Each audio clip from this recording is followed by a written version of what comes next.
Okay, we are back, and I have one here today that HP has sent over a pre-production unit of a unit that they're announcing here today at Computex. Now, I'm not in Taipei this year, unfortunately. Hopefully, I'll go back next year, but this year I'm covering it from my studio here in Las Vegas, and we have something that HP sent over. It's the Omnibook 5. Now, this is going to be a laptop that is not only powerful for the price point, we'll get to that in a moment, but has some premium features. We're looking at a 14-inch 2K OLED display that's 1920 by 1200. It also has OLED, which of course means you're going to get the deep blacks, the super vibrant colors, the really high contrast.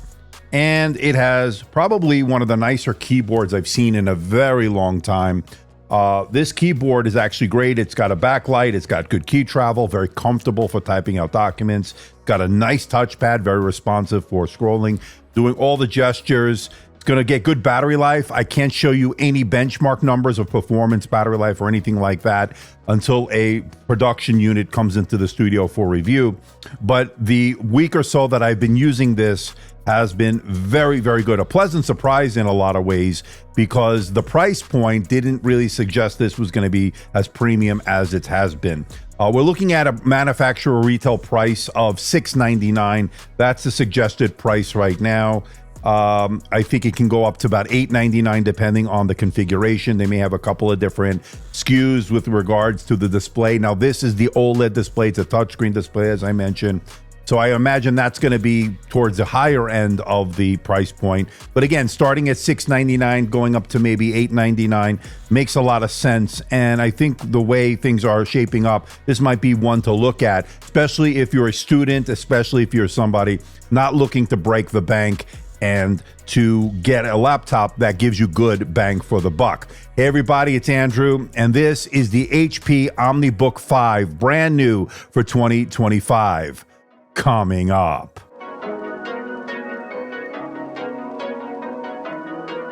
Now, this is going to be a thin and light laptop. It's not the thinnest out there, and it's not the lightest, but it's definitely pretty good. Let's go over the port selection here. And as you can see, you get two USB Type-C ports here. Now, one thing I will say, these are not Thunderbolt. I was kind of hoping, or USB 4.0. These are not that in terms of the connectivity. But again, at the price point with a starting suggested price of $699, it's not the end of the world, but that is definitely one thing I'd like to see changed in maybe a future iteration. But of course, this is a pre-production unit, but I don't think it's going to change all that much. These will be on the same side, the left side. Want to see those split up, but again, that costs more money to actually put it on the other side. And on the right side is a drop jaw USB Type A port and a 3.5 millimeter microphone headphone combo jack. And that is the ports on this. No micro SD card reader or anything like that. Now, the build here is very good as far as the construction. This is a metal lid over here, the top and the bottom. And I believe this either might be plastic or a very good magnesium alloy, but I cannot tell. Feels a little cool to the touch, so I'm thinking this is all metal. Sometimes it's very hard to see the difference between the two or to differentiate between the two. But I got to tell you, the premium build is here. Minimal screen wobble here. So that has been pretty good. Now, the OLED display, as you can see here, is a 14-inch 2K display, 1920 by 1200. I guess they're calling it 2K nowadays. This is going to be 60 hertz. It's not 120 or anything like that, but it is a multi-touch display, so you can use your finger for pinch to zoom and, of course, scroll through the OS. All that stuff is available to this, which, of course, I always appreciate. Great keyboard, as I mentioned, good tactility, good key travel, good touchpad here as far as that is concerned. And it was very responsive, and everything with scrolling and doing all the gestures all worked very well, and as you'd expect. Now, it does have a multi-stage backlight, as I mentioned. You got a nice camera here, full HD. It is an IR camera. That means you can log in with face recognition with Windows Hello. Now, I was able to get an example of it to test it out, so let's give it a look and a listen. So this is a 1080p camera here. What you're looking at is 1080p. IR camera, that means you can log in with face recognition with Windows Hello. There is a physical shutter switch above the camera for more security and privacy, which you gotta like. It also has all the studio effects. It is an AI PC. You got the portrait light, the auto framing, the eye contact, the background blur. This is the standard blur. This is the portrait blur. They work pretty well. Now, also have some creative filters, illustrated, watercolor, animated. We've seen these before, so that is the options here with the camera. What do you think about the video quality, and what do you think about the audio quality? Let me know. Now we're looking at stereo speakers here and as HP audio. So I think it's actually pretty good. So let's give it a listen and you let me know what you think in the comment section below.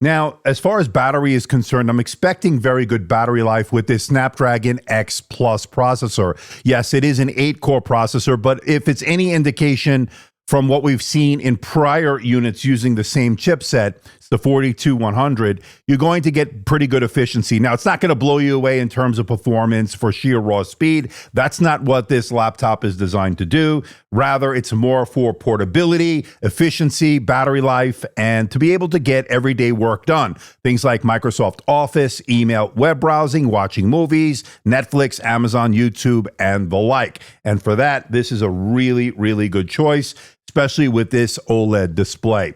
Now, as far as all that, we're going to get numbers when I do get a production unit in. Of course, like I said earlier, I cannot show you any benchmarks with this, but it is very good. Now, one thing you'll notice here on the lid is that throwback logo a little bit to show this is more of a budget-oriented device, but I got to tell you, it doesn't feel budget in any way. This actually feels very premium, like we've come to expect in the higher-end lines from HP. So kudos to the design team here for making a nice looking device. Again, this is the Glacier Silver, and you can actually see it there.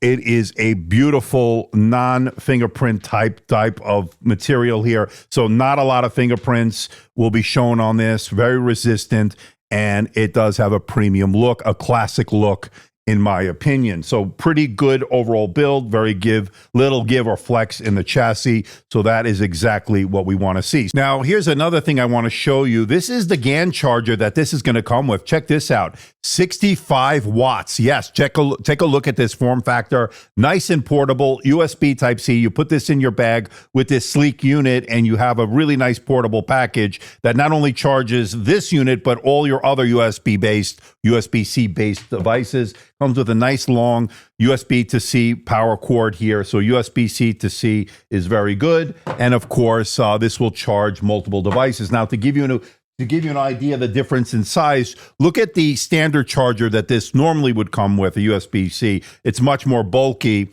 than this one, as you can see here. Check that out. I mean, it's not even close.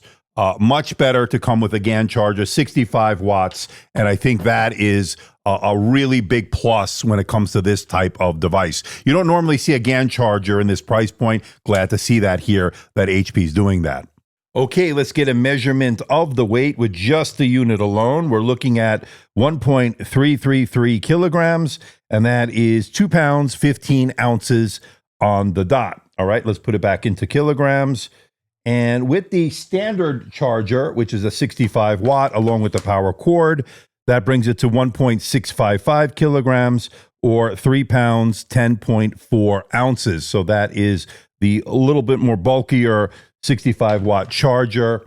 And then, of course, if we put it, and let's put it back into kilograms here, and with the really compact 65 watt charger with that USB-C cable, you're looking at 1.5 kilograms, and that is 3 pounds, 4.9 ounces. So a more travel-friendly package if you go with this really compact charger right there. So pretty good overall. So it hits all the points so far. Price point, the display, which is OLED, which is not something you normally see at this price point.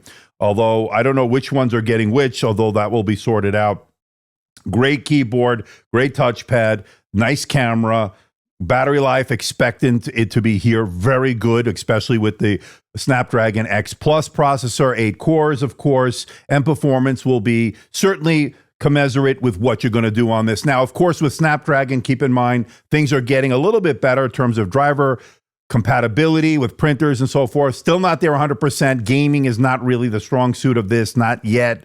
And then, of course, if you stick to Microsoft Office, email, web browsing, watching movies, Netflix, Amazon, YouTube, this is a great device. And I got to tell you, for the week or so that I've been using this pre-production unit, if the retail unit is anything close to this, I think we are in great shape. But of course, I want to know what you think. Let me know in the comment section below. So stay tuned. I'll have a lot more to come here. Now, of course, Taipei Computex is underway. I'm not there, like I said earlier, but I will be covering it from my comforts of my studio here in Las Vegas. So we're going to get a nice bird's eye view to really give you the overall picture. And of course, I want to thank HP for sending this pre-production unit over. The Omnibook 5 is looking good. Price to performance ratio looking good. I can't wait to bring you the numbers in my upcoming full review once I do get a retail unit here into the studio. So, of course, if you are a casual viewer of my content, why not hit that subscribe button? We're making our big push for 250,000 subscribers. We're getting closer to 224 now, so the tremendous growth continues. The trajectory upward continues in that path. So I want to thank you for the tremendous amount of support and growth that I'm seeing here on the channel. So until next time, this is Andrew, and I'll see you in the next video.